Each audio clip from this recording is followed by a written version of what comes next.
right now. Pittsburgh's best sports show is about to begin. Call us or tweet us. We've got things to talk about on the Ireland Contracting Nightly Sports Call. All right, thanks a lot, Paul, and thank you for tuning in to the Ireland Contracting Nightly Sports Call. I'm Rich Walsh alongside Tim Benz, and we're taking your phone calls tonight. 412-575-2600 is the number. You can always tweet me at Richie Walsh. We're talking about the Buccos tonight. Also, we're going to be talking about maybe a possible expansion to the NFL season, and I'm going to ask Tim Benz, is the best guy drafted ever in Pittsburgh. Mario Lemieux was drafted 35 years ago today. For the Penguins, that has to go down as one of the better ones here in Pittsburgh. But well, it's him or Brian Bullington. Brian Bullington might be the worst. Probably. But let's start out with the Pirates. The Pirates, we just showed highlights here a little bit earlier in the news. The Pirates lost again. That's 3 straight to the Brewers. They've lost 6 of the last 7 here in the last 2 weeks against the Brewers. Now they're headed to Atlanta for 4 more. I think the season's over for the Pirates. I predicted a couple weeks ago. You had Bucco fever. I did have Bucco fever. And I want to have Bucco fever so bad, and I'm cured now. Because a couple weeks ago. Or what is it, just the month of June? Is that what cures Well, Bucco fever? I think it was the last 20 games that really just cured my Bucco fever. Look, you know what I think? I was seriously somewhat optimistic about this season, Tim, and I'm going to be serious about it. I went to spring training. I was there for 2 weeks. I bought into the hype.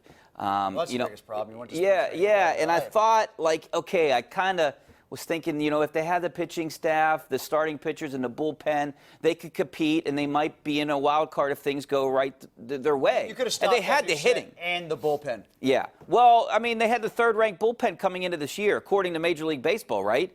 Keona Kela healthy, Kyle Crick, Felipe Vasquez. All they kept telling me in spring training was, all we got to do is get to the 7th inning, and we're good.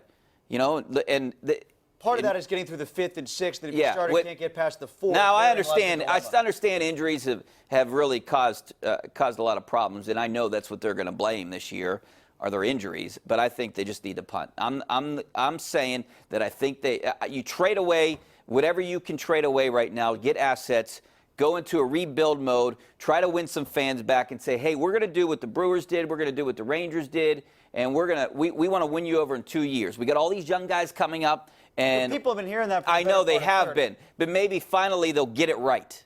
Yeah, maybe, but people aren't going to buy it, and they're not at least going to buy it right away, which is part of the reason why I don't think they're going to punt yet, because I think it's awfully early in the season to just divorce yourself from Starling Marte or some of the other players that might be on the trade block, particularly Marte. I think he's the biggest one. Anybody else I think folks can handle, but MLB.com and a couple other outlets, NBC Sports in Philadelphia, had a story out suggesting that the Phillies are going to try to go after Marte because Andrew McCutchen, ironically enough, got hurt.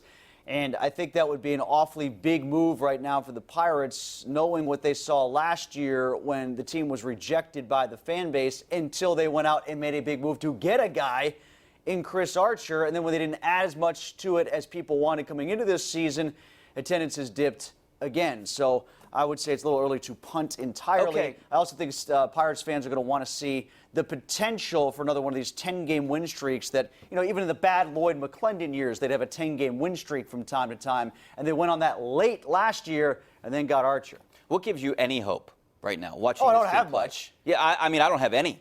I don't have much. They're not going to win a low-scoring game. They'd have to out-hit someone and win 10-8. I think it's just the pure fact that as bad as they have been for the course of the PNC Park era, save those 3 years, they still stumble into a hot stretch at some point or another that gets them 10 in a row and 12 of 15.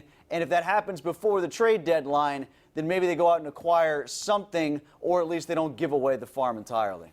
Yeah, they when need I say the farm, I mean literally, not the farm team. But yeah, they need to get Tyon healthy, which he's months away. Trevor Williams, we have no idea when he's going to be back at any point. They need him back, and they need him healthy. And if Stephen Brawl pitches like he did today, yeah, you'll get a pretty good start out of him. It's just this bullpen right now is a mess. Keona Kela, when is this guy going to come back and do anything?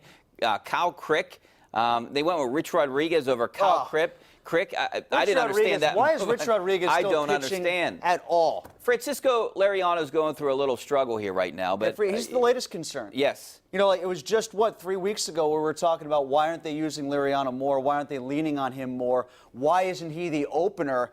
And now, if you look at his numbers in June, he's got a 10.35 ERA, lost his first game today. He's given up 3 homers in June, where I believe he had given up 1 prior to that when the calendar flipped after the month of May. So now he's their latest problem. All right, we also want to talk a little bit about Roger Goodell came out and said there might be some adjustments to the preseason schedule, and we want to get into that. And, I guess the rumors out there would be, or the reports out there would be, that you would eliminate 2 preseason games. Does that mean add 2 more regular season games? Do we expand the postseason? Is it a combination of both? I want to get into that. We're going to talk to Tim about that. We're also talking about that on the #1 Conquering Sports Showdown coming up after KDKA News tonight at 11:35. So make sure you make the switch over to KDKA News and stick around for the #1 Conquering Sports Showdown. But right now, get on the phone lines. They're open, 412-575-26. No, they're not, Richie. So many people are calling in that are no longer having Bucko fever. Everyone wants to talk about the Pirates and Hurdle. All right, we're talking about the Buccos here coming up, and we'll touch on the scheduling, the NFL scheduling a little bit later in the show. 412-575-2600. If it's busy, try to call back or reach out to me on Twitter. Back in a couple minutes. The Ireland Contracting Nightly Sports Call is brought to you by Ireland Contracting, putting new roofs on Pittsburgh homes for over 25 years. Call Ireland Contracting at 1-800-NEW-ROOF.